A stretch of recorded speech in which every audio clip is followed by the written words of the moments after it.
निरंजन जी, जी गुरु जी। इस कक्ष में जी वर्तमान समय में आपको क्या समझ में आ रहा है? गर्मी, ताप, आँच, व्याकुलता, बेचैनी, घबराहट, अकुलाहट, दिल का धड़कना, क्या समझ में आ रहा है? मुझे ये समझ में आ रहा है कि यहाँ पे शांति, बहुत गहरी शांति है। गर्मी जो है तो वो तो कहीं भी रहेगा ही। मुझे एक शांति का अनुभव हो रहा है यहाँ पे। मुझसे 2 कदम आगे रहोगे तो क्या सीखोगे? मैं क्या पूछ रहा हूँ? इस कक्ष में, जी इस ध्यान कक्ष में, क्योंकि बाहर से कोई हवा तो प्रवेश कर नहीं रहा है, जी ना ही हम पंखा चला रहे हैं, जी तो कुछ मन घबरा रहा है कि नहीं? क्योंकि श्वास लेने में दिक्कत हो रहा होगा, क्योंकि गर्मी है, पसीना हो रहा है। जी। तो पसीना हो रहा है तो कुछ व्याकुलता मन में हो रहा है कि नहीं, मैं ये पूछ रहा हूँ। नहीं, बिल्कुल तो नहीं हो रहा है गुरु जी। कुछ और नहीं समझ में आ रहा है? नहीं। चलिए, अच्छी बात है। बस आप अपने श्वास को देखिए जी लगातार, और मन को श्वास पर ही केंद्रित करिए। जी और श्वास पर मन केंद्रित करिए तो व्यवहार में जो बातें बताई जाएं उसको भी स्थिर रखने की कोशिश करिए, जी क्योंकि जो आप सीख रहे हैं जी वो आगे के लिए आप ही के लिए फायदा होगा। जी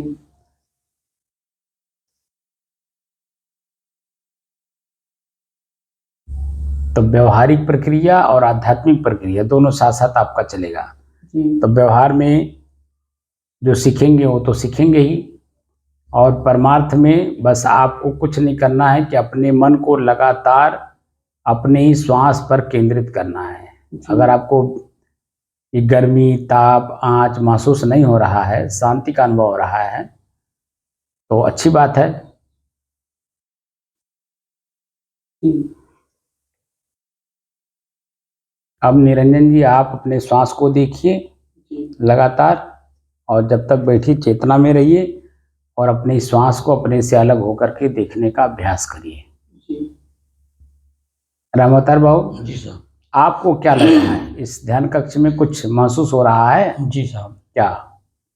जोखम हो रहा है, ताप लग रहा है, गर्मी महसूस हो रही है, दीवार सब गर्म हो गए हैं, छत गर्म हो गया है, इसी कारण जोखम हमारे बोले। तो कुछ मन बेचैन है कि नहीं? मन कुछ जरूर बेचैन है साहब। बेचैन है ना? जी। व्याकुल भी है, व्याकुल भी है, पसीना हो रहा है, बार बार उसी पे मन जा भी रहा होगा। जी जी।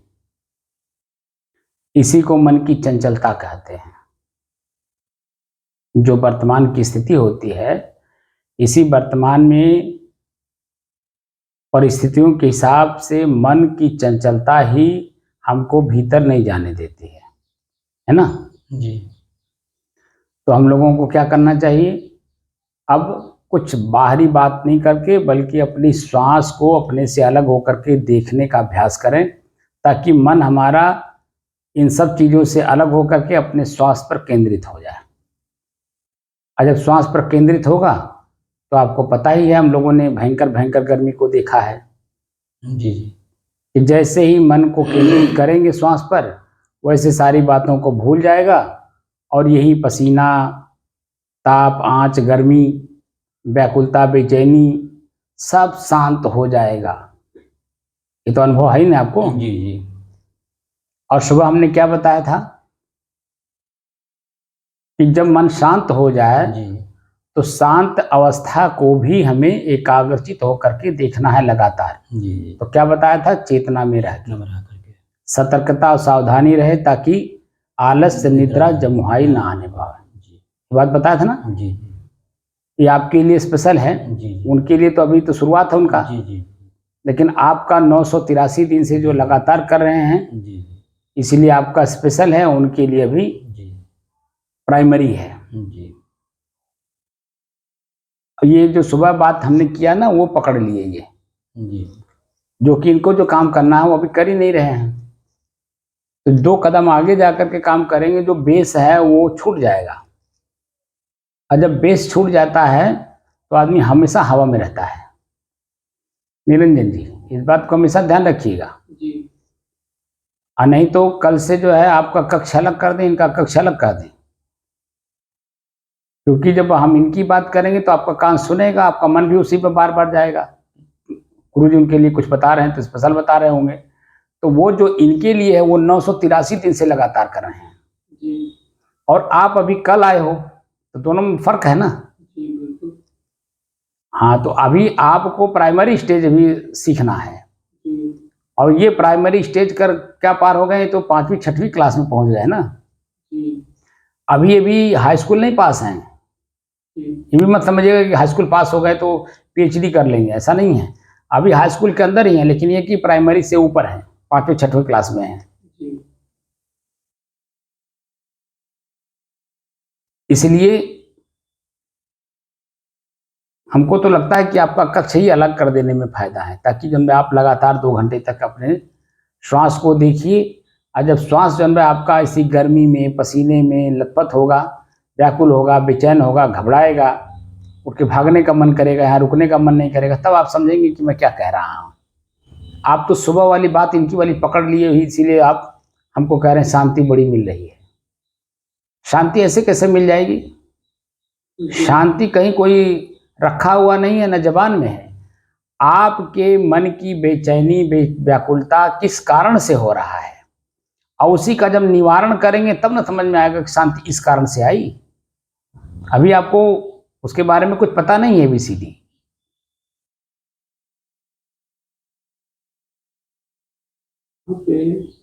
सब लोग मौन थे तो थोड़ा शांति ऐसा हो रही थी। नहीं, तो मौन तो सभी लोग रहते हैं, वो बात अलग है, लेकिन जैसे इस कक्ष में हम लोग प्रतिदिन, आपने वीडियो अगर हमारी देखी होगी, तो हम लोग प्रतिदिन इसमें यही पहले देखते हैं कि इस ध्यान कक्ष में प्रवेश करने पर हमें क्या अनुभव होता है। हम लोग प्रतिदिन जो इस कक्ष के बारे में प्रवेश करते ही देखते हैं कि इसमें क्या मिल रहा है, तो गर्मी, ताप, आँच, व्याकुलता, पसीना, इससे क्या होता है कि मन इसमें बैठने से भागता है। जी और भागता क्यों है? क्योंकि ये गर्मी, ताप, आँच देख करके मन परेशान होता है, दुखी होता है, बेचैन होता है जी और चंचल होता है।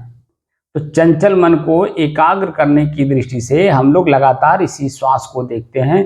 तो जब लगातार श्वास को देखते हैं तो वो जो पसीना, आँच, ताप, गर्मी, व्याकुलता, बेचैनी, घबराहट है, धीरे धीरे धीरे धीरे अपने आप शांत होता जाता है, क्योंकि हमारा मन एक जगह केंद्रित हो रहा है। जी इसीलिए मैंने पूछा। जी तो पहले जो देखो, जो सामान्य रूप से दिखाई देता है उसके बारे में जानकारी रखना अति आवश्यक है। जी अगर उसके बारे में आप नहीं रखेंगे तो मन उसी में तो बेचैन होता है, उसी में व्याकुल होता है, उसी में घबराता है, और उसी चीज को देख करके भागता भी वहां से है। जी तो जब भागोगे, इधर उधर जाओगे, तो आपका मन एकाग्र होगा नहीं। और यही स्थिति पूरे संसार की है जी कि आदमी एक जगह अपने बात पर स्थिर नहीं होता है, और जब तक अपने बात पे स्थिर नहीं होगा तो आगे की प्रक्रिया वो कर नहीं पाएगा। तो वहीं में बेचैनी, व्याकुलता बढ़ती रहती है, घबराता रहता है, और जन्म जन्मांतर दुख भोगता रहता है। हम लोगों को क्या, जन्म जन्मांतर से जो दुख है उसको मिटाना है इसी शरीर से। तो इसी शरीर से जब जन्म जन्मांतर का दुख मिटाना है, तो जो वास्तविक स्वरूप है उसके बारे में जानना होगा, देखना होगा, समझना होगा, और देख जान समझ करके उसका प्रयोग करना होगा। तब जाकर के मन की शांति महसूस होती है, और वो मेरा स्थिर होता है। तब वहाँ आदमी कोई शांत रहे या ना रहे, आप कितनों भीड़ में रहें, लेकिन भीतर से आपका मन शांत रहेगा। और ऐसे नकल करके करेंगे तो जहाँ आदमी मौन रहेंगे वहाँ शांति रहेगी, लेकिन जब भीड़ आ जाएगी, जब खच खच खच खच आवाज़ आएगी, तब क्या करेंगे? वहाँ तो आपका मन बेचैन होगा। तो वो आपकी भीतर की स्थिरता, शांति सब भंग हो जाती है। इसीलिए नकल नहीं करना है, असल में चलना है। और असल में जो वर्तमान स्थिति आपको महसूस हो उसके बारे में बताना पड़ेगा, तब हम उसके आगे की उसको कैसे डाइवर्ट किया जाए, यानी बदला जाए, मन की स्थिति को, अपनी चंचलता को स्थिरता में कैसे बदला जाए, एकाग्रता में कैसे मन को लाया जाए, वो व्यवस्था हम बताएंगे।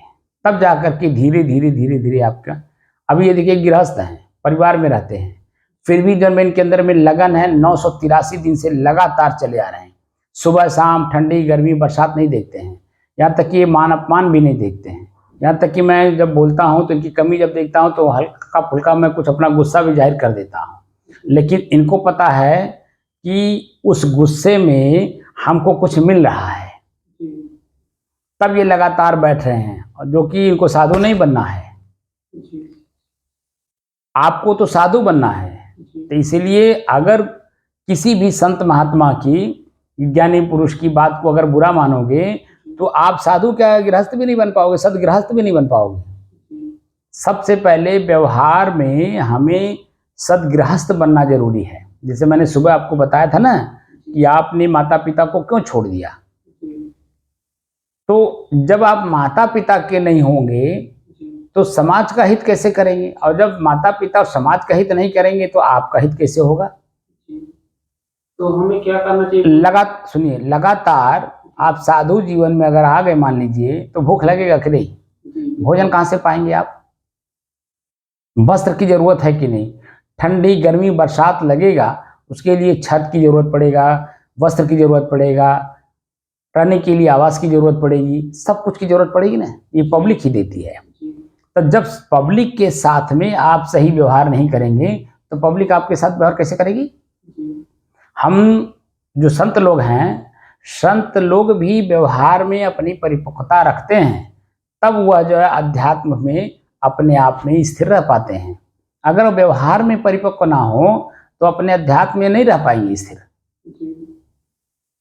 क्योंकि व्यवहार ही जो है झाल है, और झाल को ही काटना है। क्योंकि शरीर जब तक है तब तक आप शरीर में रहेंगे, तो शरीर में भूख लगेगा, प्यास लगेगा, नींद आएगी, आलस्य आएगा, जमुआई आएगी, और कितने सारे जो अंदर भर रखे हैं वो सब समय समय से जागृत होंगे।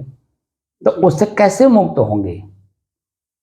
तो पहले जो आप काम कर रहे हैं उस काम को करते चलिए, लेकिन माता पिता की हार्दिक इच्छा क्या है पहले उसे जानना जरूरी। इसीलिए हमारे सन्यासी परंपरा में माता पिता का आशीर्वाद लेना अति आवश्यक होता है, कि उनका आशीर्वाद लेकर के आइए, यानी उनकी आज्ञा लेकर के तब सन्यास में आइए।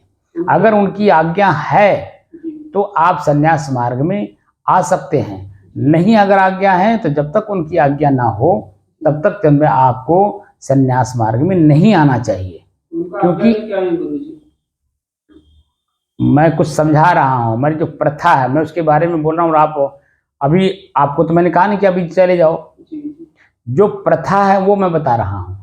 हमारे सन्यास मार्ग की, साधु मार्ग की प्रथा है कि जिसने आपको अपना शरीर दिया हो उसकी अपनी कुछ इच्छाएं हैं, अगर उनकी इच्छाएं आपने पूरी नहीं की, देखो कर्म का सिद्धांत होता है, जो कर्म आप करते हो किसी के भी प्रति, तो अगर आपके कर्म सिद्धांत सही हैं और जो आप दूसरे को दे रहे हो वही जब आपको मुड़ करके मिलता है, तो जब अच्छे दिए रहते हैं, अच्छा मिलता है, तो आपको जन्म खुशी महसूस होती है, आनंद महसूस होता है।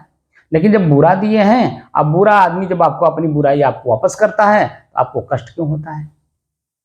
तो कर्म का सिद्धांत है, माँ ने आपको शरीर दिया है, उसने कोई कर्म किया है आपके शरीर के लिए, तो उसका प्रतिफल तो उसको मिलना चाहिए। कोई भी पुत्र अपने माँ के भावनाओं से कभी उसे संतुष्ट नहीं कर पाया है, लेकिन फिर भी जो सदगृहस्थ हैं, संत हैं, वो अपने माता पिता को अपनी नज़र में रखते हैं या अपने को उनकी नज़र में रखते हैं, ताकि उनको ये महसूस हो कि मेरा बेटा जहाँ है तहाँ सुखी है, और जिनके सानिध्य में वो भी बड़े भले आदमी हैं। ये उनकी संतुष्टि बहुत जरूरी है। अगर वो संतुष्ट नहीं है तो वो पीड़ित रहेंगे, तो आप कहीं भी रहेंगे आप संतुष्ट नहीं रह सकते। तो क्योंकि बेस आपके शरीर का, आपके मन का, आपके पूरे जीवन का बेस आपकी माँ है, और माँ कभी नहीं पुत्र से चाहती है कि मेरी नज़र से बाहर हो। उनको संतुष्ट करके तब जो में आप कोई भी कार्य करिए, चाहे वो आध्यात्मिक हो चाहे व्यवहारिक हो, तो आपका जीवन हमेशा लोग बल्कि आपका आदर लेते हैं। जैसे हमारे प्रधानमंत्री नरेंद्र मोदी जी थे, माँ के पास अपना जन्मदिन मनाने जाते थे, क्योंकि माँ से बढ़कर के संसार में कोई नहीं है। और वो शिक्षा पूरा विश्व लेता था कि प्रधानमंत्री जी स्वयं अपनी माता से मिलने गुजरात जाते थे। एक आदर्श है ना। तो ऐसे जो उच्च कोट के चिंतन वाले लोग होते हैं, वो अपने माता पिता का सेवा करते हुए तब संन्यास मार्ग में जाते हैं या कोई भी अच्छा काम करते हैं, उनसे बल्कि आशीर्वाद लेते हैं।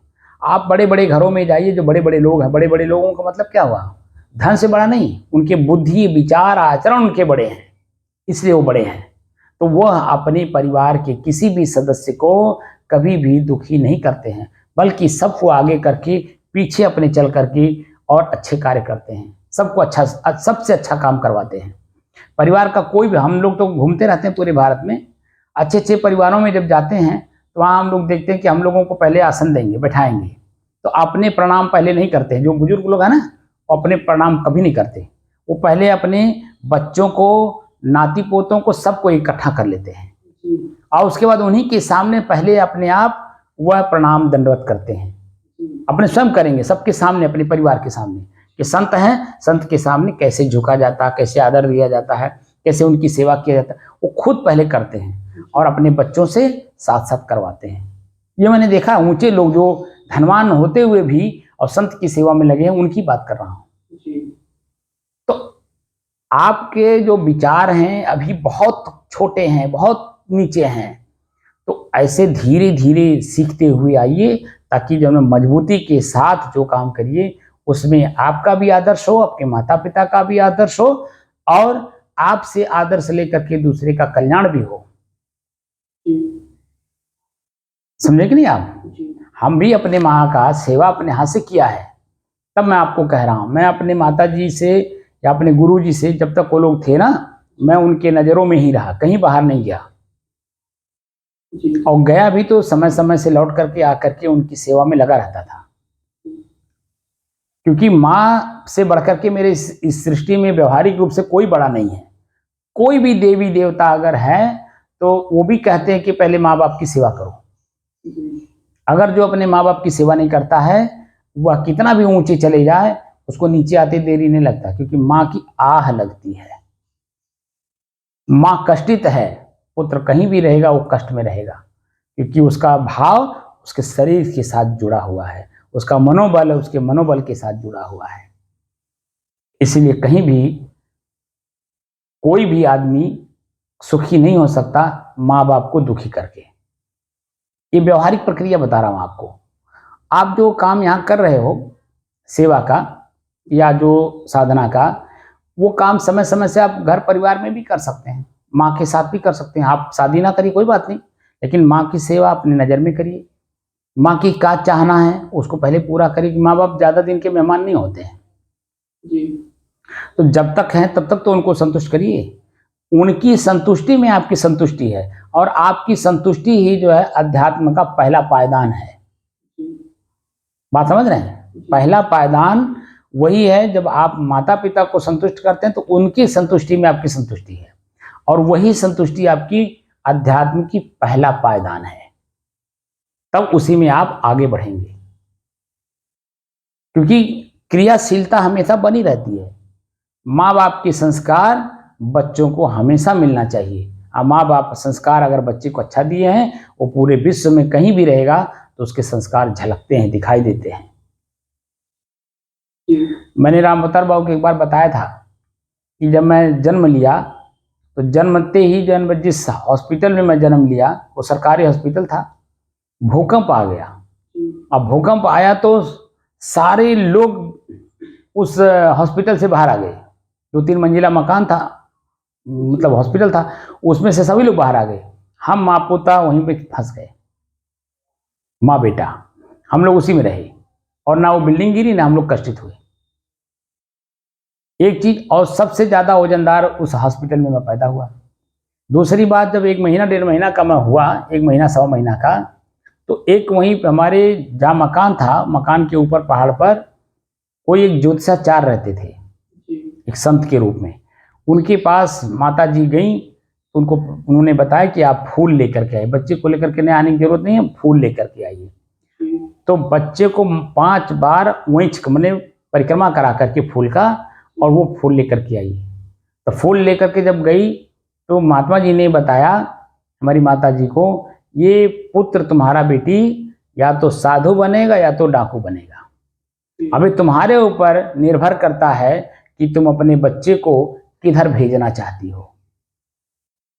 माँ को जब इस बात का पता चला, उसके पैर के तले जमीन खिसक गई कि मेरा बेटा डाकू बनेगा या तो साधु बनेगा। दोनों दिशाएं ही हमारे लिए विचित्र हैं। डाकू बनेगा तो हमको तो दुखी करेगा ही, पूरे समाज को दुखी करेगा। उन्होंने अपने मन को मजबूत किया, मजबूत करके मुझे संस्कार अच्छे दिए। आज देखिए मैं आपके सामने कहाँ हूँ। तो मैं पूरे विश्व को अपने ज्ञान से, अपनी चर्चा से, अपनी भाषा से, अपने आचरण से शिक्षा देने का प्रयास कर रहा हूँ कि नहीं? क्यों? क्योंकि उनके संस्कार हमें मिले, इसके माँ के संस्कार। माँ अपने साथ मुझे साथ साथ रखती थी, तीर्थ में जाती थी, सत्संग सुनती थी, कथा वार्ता सुनती थी, प्रसाद ग्रहण करती थी, भंडारों का, सत्संग का या कथा वार्ता जहाँ होता था वहाँ का प्रसाद जरूर लेती थी। और वो प्रसाद ला करके हम लोगों को भी खिलाती थी, और हम लोगों को भी कथा सुनने के लिए प्रेरित करती थी। जहाँ भी कथा सुनने को मिले वहाँ बैठ करके कथा सुनिए। आज के 30 साल 35 साल पीछे जाइए, आपको नहीं मालूम होगा, राम अवतार बाबू को मालूम है, गांव गांव जन ये सत्यनारायण बाबा का कथा जरूर होता था। आए दिन किसी न किसी घर में सत्यनारायण बाबा का कथा जरूर होता था। क्यों? जी, बराबर होता था। बराबर होता था ना। अब नहीं दिखाई दे रहा है, नहीं तो सत्यनारायण बाबा का कथा गांव में जरूर होता था। तो जब भी जहां भी आपको शंख सुनाई दे, माता जी का हमारे निर्देश था, जहां भी शंख आपको सुनाई दे वहां दौड़ करके जाइए। कथा जब तक समाप्त ना हो जाए तब तक आप वहां रहिए, और प्रसाद लीजिए तो प्रसाद वहां खाइए नहीं, प्रसाद हाथ में लेकर के आइए और घर में सभी लोगों को बांट करके तब अपने ग्रहण करना है। इतने संस्कार दिए। छोटी छोटी बातों में वो बहुत केयर करती थी कि ताकि बेटा हमारा गलत दिशा ना पकड़े। और उसी की देन है कि मैं आज साधु जीवन में स्थिर हूं। तो कहने का मतलब है कि माता पिता से बढ़कर के संसार में भौतिक जीवन में कोई बड़ा नहीं है। और ये बात हम लोग सिखाते हैं अपने शिष्यों को कि माता पिता की सेवा ही सबसे बड़ी सेवा है। आप किसी मंदिर में मत जाइए, किसी देवी देवता के पास मत जाइए, कहीं मत जाइए, लेकिन अपनी माता पिता का सेवा जरूर करिए, क्योंकि वही माता पिता उस मंदिर में भी है। जिस माँ के पास आप जा रहे हैं ना, वो भी तो आखिर माँ ही क्या करके जा रहे हो ना। तो आखिर वो माँ की जो भावना है, अगर आप नहीं समझोगे तो वो माँ आपकी भावना कैसे समझेगी? वो आपकी सेवा कैसे करेगी? वो आपका जो मनोकामना हो कैसे पूरा करेगी, जो बाहरी माँ है? इसलिए कि माँ आपकी मनोकामना पूरा की, आपको सकुशल जन्म दी, जन्म दे करके आपको पाल पोष करके बड़ा की। अब आपका कर्तव्य बनता है कि उसकी सेवा, उसके शरीर की सेवा आपके द्वारा हो। उसके बाद जब आप संन्यास धारण करेंगे तो आपकी पूरा जीवन गाथा एक अच्छे के रूप में देखी जाएगी। स्वामी शंकराचार्य जी बहुत बड़े विद्वान संत हुए। उनकी माताजी का जब अंतिम संस्कार होना था तो खुद जाकर के अपने माताजी का सेवा किए थे अंतिम क्षणों में, और मृत्यु होने के बाद उन्होंने स्वयं अपनी माताजी का दाह संस्कार किया था, जो कि इतने बड़े विद्वान। तो जो बड़े लोग होते हैं बड़ी बुद्धि सिखाते हैं, और जो छोटे लोग होते हैं वो अपने निजी स्वार्थ में माता पिता का किसी का भी, आपको भी अपना ही स्वार्थ तोड़वा देंगे। आपको ये नहीं करना चाहिए, आपको ये नहीं करना चाहिए, आपको ऐसा नहीं करना चाहिए, आपको ऐसा नहीं करना चाहिए, ऐसे भी करवा देंगे बस अपने निजी स्वार्थ में। लेकिन जो उच्च कोटि के लोग होते हैं ना, वो अपना स्वार्थ नहीं देखते हैं, आपका स्वयं का स्वार्थ देखते हैं, क्योंकि सबके साथ अच्छा व्यवहार करते हुए तब आपका ध्यान साधना और भजन अच्छा कार्य में लगेगा, क्योंकि आपका मन ही दूषित हो जाएगा जब, तो भजन में भी मन नहीं लगेगा। बात समझ में आ रहा है? हाँ तो रामोतर भाऊ जी सर।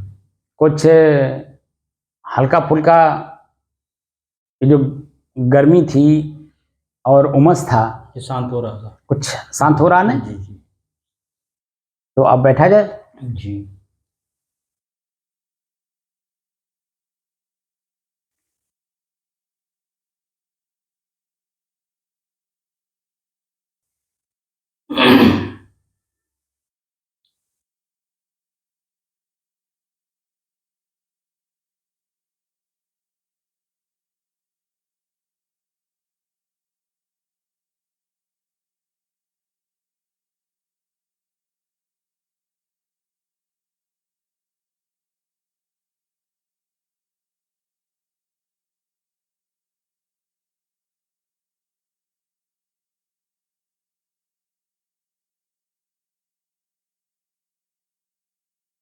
अपने ही चंचल मन को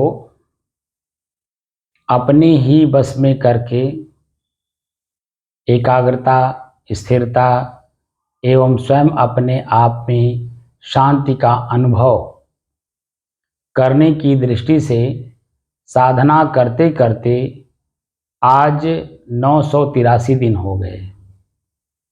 तारीख 17 जुलाई सन 2024, दिन बुधवार, सायंकाल का समय।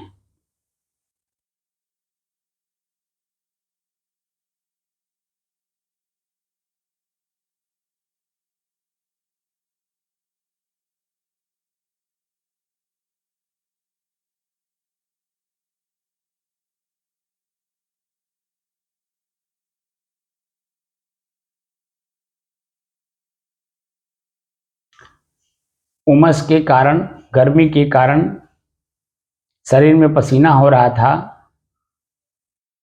और श्वास लेने में दिक्कत हो रही थी, तो मन बेचैन भी था, व्याकुल भी था, घबरा भी रहा था। क्यों? जी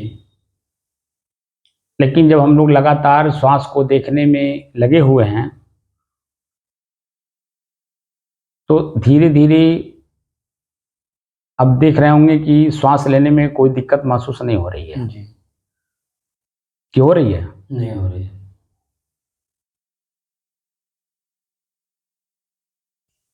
पसीना हो जाने के कारण शरीर में आंच टाइप का नहीं कुछ लग रहा है, जी बल्कि शीतलता दे रहा है। जी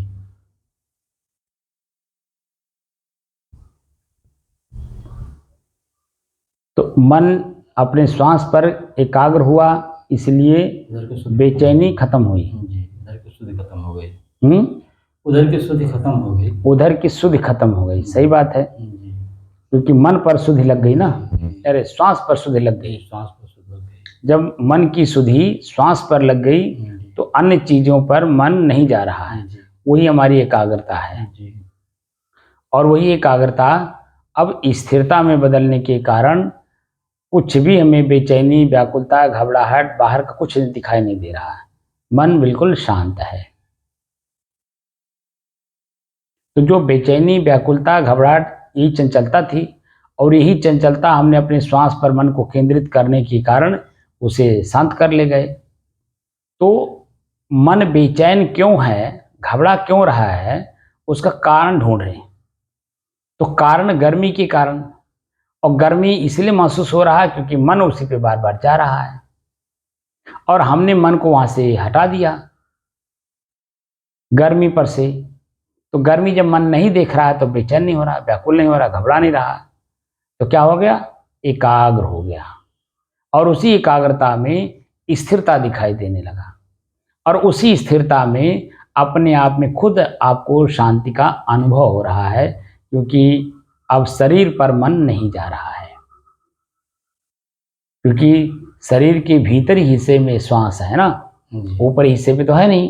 तो ऊपरी हिस्से पे मन जा नहीं रहा, इसलिए भीतरी हिस्से पर श्वास पर मन केंद्रित हो गया, और केंद्रित होकर के एकदम स्थिर हो गया। स्थिर होने का मतलब कोई बाहरी चीजें याद नहीं हो रही, ख्याल नहीं हो रही हैं। जैसे गर्मी, पसीना, आँच, उमस, श्वास लेने में दिक्कत, मन उस पर नहीं जा रहा है, तभी तो एकाग्र हुआ। जी और वही एकाग्रता स्थिरता में बदल गई। और वही स्थिरता के कारण अब मन बिल्कुल शांत है। सुबह हमने क्या बताया था कि वो शांति को लगातार सावधानी पूर्वक चेतना में रह करके देखिए, जी जब तक बैठिए तब तक के लिए। अब वही अभ्यास हम लोगों को करना है। जी अभी तो 6:25 हुआ, अभी 35 मिनट हम लोगों के पास समय है ना। जी तो अब 35 मिनट का जो समय है, अब उसी अपने श्वास पर मन को केंद्रित किए हुए जो हमारी अनुभूति है, उसी अनुभूति को, शांति का, एकदम लगातार चेतना में रह करके हम उसे देखें। और मन को इधर उधर कहीं जाने ना दें, यानी कोई ख्याल ना होने पावे। ठीक है। जी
ले रहा है भैया सबको हम लेकिन माता जो किस चीज का ले रहा है दिमाग को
हमारा मुंह खा के 2004 में लाइट खराब है तो दिन भर रहे हैं। इस बार कंप्लेंट किया भी हम इसको बंद कर दीजिएगा। हमारा